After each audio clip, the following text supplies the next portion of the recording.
Assalamualaikum warahmatullahi wabarakatuh teman-teman. Terima kasih sudah datang ke Saud Jajar. Selamat datang di Saud Jajar Farm. Jajar Farm beralamatkan di Jalan Raya Ngawi Caruban, Caprandon, Karang Tengah, Kecamatan Ngawi, Kabupaten Ngawi. Kalau di map ada Saud Jajar Farm, pinggir jalan raya persis. Saud Jajar ini kita termasuk, mungkin teman-teman bilang peternakan modern ya mas. Di sini ngomongnya sapi, manaknya sapi, yang penting nyenengnya sapi juga. Nah itu salah satu ini kita. Luasnya keseluruhan lahan ya mas, itu sekitar 8 hektar dari mulai kandang tempakan kita sampai ya halaman-halaman luar 8 hektaran semuanya. Yang ada di sini satu tempat, yang di lain tempat ada sedikit-sedikit, tuh mas. Untuk saat ini kapasitas saat ini sekitar 200 ke 250 ekor yang sementara ini. Cuman kita masih kembangkan lagi kandang kita supaya bisa maksimal, karena masih banyak potensi-potensi baik di peternakan ini sendiri. Yang jelas di Saud Jajar ini kita sama-sama belajar untuk cari solusi gimana ya mas. Kalau saya sendiri dengan adanya Saud Jajar ini mengharapkan sekitar Ngawi ini sendiri bisa menikmati daging dengan harga yang terjangkau dan kualitas yang baik. Insya Allah nanti Saud Jajar ke depan visi-misinya di situ dulu, nanti baru bergerak ke yang lain, kondisional saja. Saud Jajar Farm ini berdiri karena banyak mas, di Indonesia sendiri kan memang stok daging kita kan memang kurang mas. Jadi ya kita pengen juga mensuplai sembada daging ke masyarakat Indonesia umumnya, khususnya untuk wilayah sekitar Ngawi dan sekitarnya. Kenapa langsung segini luas dan sangat besar? Sebagai pemula apa enggak takut? Banyak pertanyaan seperti itu mas. Kenapa Saud Jajar langsung begitu besar, begitu banyaknya sapi yang ada di kandang meskipun kita usianya baru ya mas. Nah itu mas, itu kemarin saya sudah jelaskan sedikit.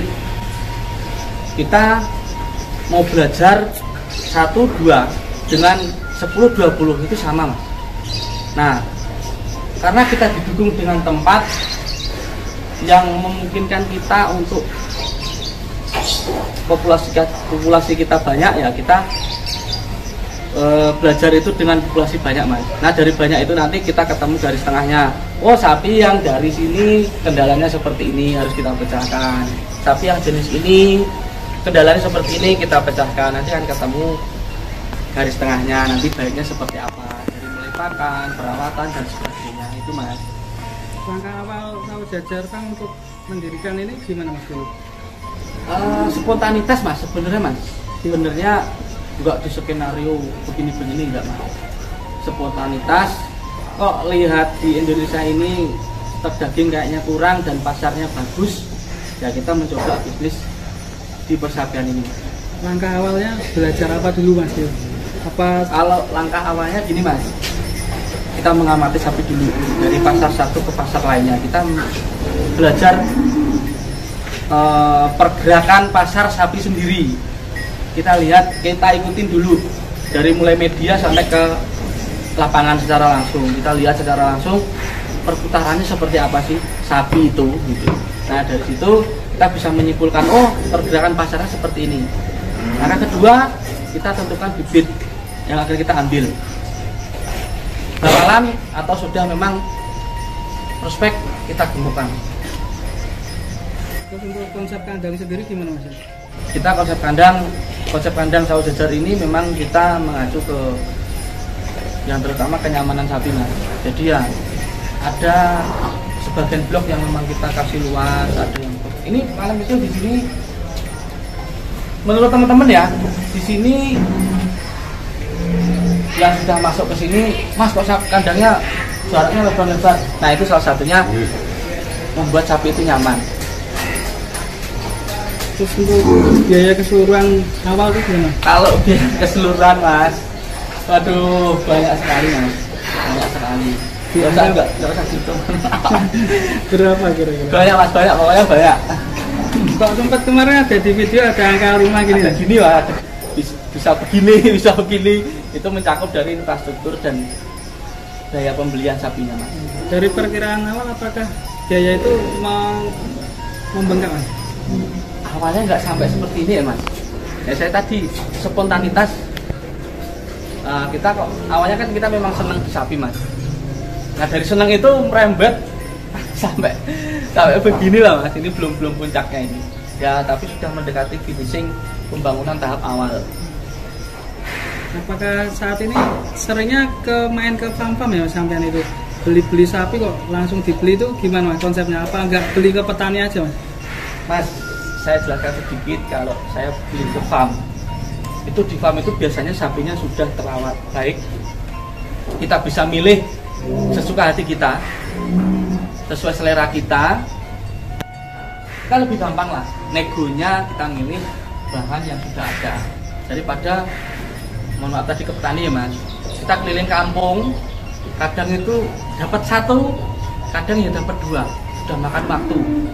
Nah kalau di farm sendiri kan biasanya, contoh saya datang ke tempatnya Masnya, Masnya kapasitas 60 ekor, paling enggak saya bisa milih 5-10 ekor dari farmnya jenengan, itu, Mas. Itu salah satunya.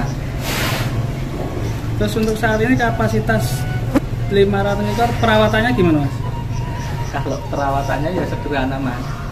Ya kita ya seperti teman-teman yang lain lah di farm-farm lain. Pagi kita bersihkan, kita kasih makan, jam segini sampai bisa lihat juga sapinya juga sudah pada istirahat.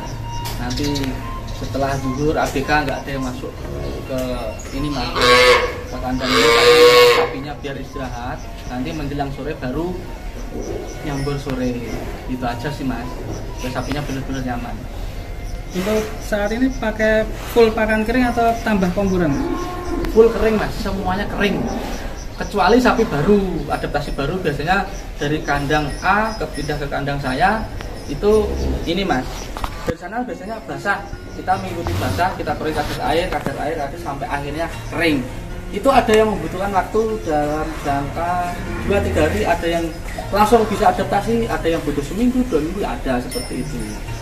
Kenapa kok memutuskan untuk kering? Kering itu insya Allah ya, Mas, dagingnya lebih berkualitas. Terus jam kerjanya ABK juga bisa terpangkas. Jadi bisa bayangkan kalau ada sapi satu ABK itu kerja 30-35 sapi satu orang dengan komburan basah, waktunya lebih lama tuh. Nah itu salah satunya lah, simple cara kami seperti itu. Pemanfaatan limbah di sawah jajar ya, yang padat kita ambil dulu, kita jadikan kompos, kita kerjasama dengan pabrik kompos. Yang basah, semprotan tadi itu kita alirkan ke lahan hijauan kita fungsikan semua. Alhamdulillah saat ini kita sudah melayani penjualan, Mas. Banyak teman-teman peternak-peternak yang sudah minta ke kita, karena ya kita nggak ekspos banget takutnya kita suplainya kita sapi stok kita takutnya ntar dibeli orang semua. Ntar dulu kita masih mau belajar, Mas, belajar pokoknya. Target kurban gimana? Apakah sudah mulai start ini? Target kurban kita sudah siapkan tempat baru yang tadi sebelah sana, sudah kita bangun untuk target kurbanan sekitar ya mungkin kapasitas 100 ekoran mungkin. Strateginya gimana, Mas, nanti untuk kurban? Apakah sudah ada yang punya persiapan matang untuk kurban? Ya harusnya sudah kita siapkan marketnya nanti, Mas. Siapa saja yang nanti kita akan mintain tolong untuk ya kerjasama lah, intinya kerjasama untuk memasarkan sapi dari Ngawi pindah ke ibu kota, pindah ke dekatnya ibu kota gitu aja, Mas. Ya untuk sekitar juga nggak apa-apa. Ya mungkin jadi channel YouTube masih bisa membantu juga, dan teman-teman media semua kan banyak membantu. Alhamdulillah sawah jajar bisa menyerap kurang lebih 100 tenaga kerja, Mas. Dari mulai ABK, pengerjaan bangunan, terus macam-macam lah. Itu globalan di sini itu setiap hari ada kurang lebih 100 pekerja yang di sini keseluruhan. Ya keluar masuk biasa seperti itu. Itu aja, Mas. Dan cita-cita ke depan sawah jajar? Cita-cita saya pengen apa ya, Mas? Ya pengen sukses di persapian ini mas. Yang jelas ya kita bisa membantu, mungkin kita bisa membantu, syukur-syukur ya bisa membantu teman-teman petani yang masih di kalangan desa, bisa kita bantulah penjualan atau apa gitu mas. Dalam waktu kurun berapa bulan nih mas? Sudah berapa bulan? Di Sawah Jajar ini kalau pindah kandang sini ya mas, karena kita punya 2 tempat. Karena kemarin kita ada kandang transit sementara di sana sekitar 2 bulan, di sini baru 1,5 bulan jalan ke 2 bulan. Nah itu mas, ya seperti inilah. Intinya belajar dan belajar. Banyak rintangan yang sudah kita semua hadapi, dari mulai sapinya sakit, sapinya flu, pokoknya begitu lah. Kita belajar dari situ. Alhamdulillah sekarang pindah kandang di bawah ini yang permanen, kita nggak begitu sulit lah menghadapi itu semua karena cobaan kita sudah terlewatkan. Insya Allah ya mas, semoga kedepannya Sawah Jajar lebih maju, lebih berjalan lancar, lebih ayem lah intinya gitu. Alhamdulillah kita didampingi juga dari UGM mas, nggak kita sebutkan ya mas, pokoknya dari UGM. Mentor kita dari UGM gitu aja mas, untuk merawat sapi ini, untuk treatmentnya seperti apa, caranya untuk mengatasi kendala-kendala di lapangan, sampai nutrisi kita didampingi dari UGM. Jadi untuk teman-teman yang di rumah, kaula muda yang mungkin sapinya baru 1, 2, 3 atau mungkin 10 atau 20 atau berapa, Sawah Jajar itu belum apa ngarani ya, nek wong Jawa apa ya, belum sebagus teman-teman kira. Sawah Jajar itu masih dalam proses pengembangan pembelajaran mas. Jadi ayo kita saling belajar bareng. Monggo dolan ke sini silahkan, interaksi dengan saya silahkan, sama ABK silahkan, sama teman-teman di sini silahkan. Yang penting kita jalan bareng. Insya Allah lah, dengan kekuatan kecil berkumpul jadi satu akan menjadi besar. Terima kasih kepada teman-teman media yang sudah silaturahmi ke Sawah Jajar. Semoga terjalin hubungan dengan baik ya mas, sama Sawah Jajar, saling menguntungkan. Nek jenengan untuk untung ya aku kei mas, nah aku untung tidak tak kei saiki ya. Gitu pokoknya gitu aja, kita teman santai saja. Jadi terima kasih pada teman-teman semua yang sudah menyaksikan channel ini, banyak channel ini. Dan terima kasih, lebih semangat. Semoga ternaknya sehat, yang ini juga sehat. Akhirul kalam, wassalamualaikum warahmatullahi wabarakatuh. Mantap.